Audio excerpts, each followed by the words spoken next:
Aujourd'hui, la journée internationale des grottes et des mondes souterrains. Et protéger ces trésors enfouis devient un véritable enjeu.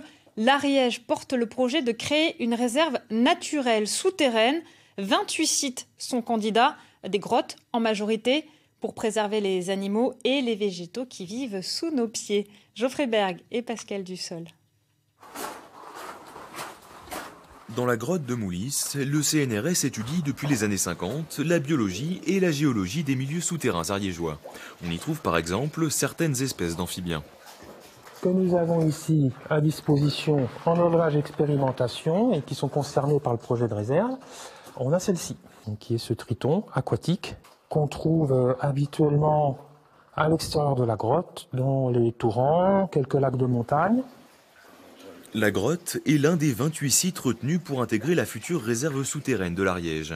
Le projet a pour but de préserver la biodiversité de ces milieux où certaines espèces sont menacées.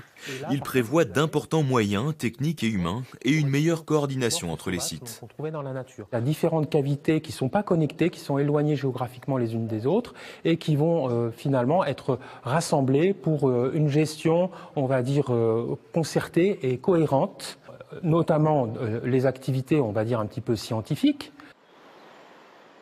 Parmi les sites concernés, certains sont ouverts au public. C'est le cas de la grotte du Mas d'Asile, connue pour son héritage préhistorique, mais qui abrite aussi plusieurs espèces de chauves-souris. Ce qui fait l'originalité ici, c'est quand même les effectifs. On a plusieurs milliers d'individus. Et puis, c'est des populations d'espèces qui sont connectées avec d'autres grottes ariégeoises. Et plus largement aussi au niveau de toute la partie sud de la France. Et pour lesquels on a une grosse responsabilité dans la conservation.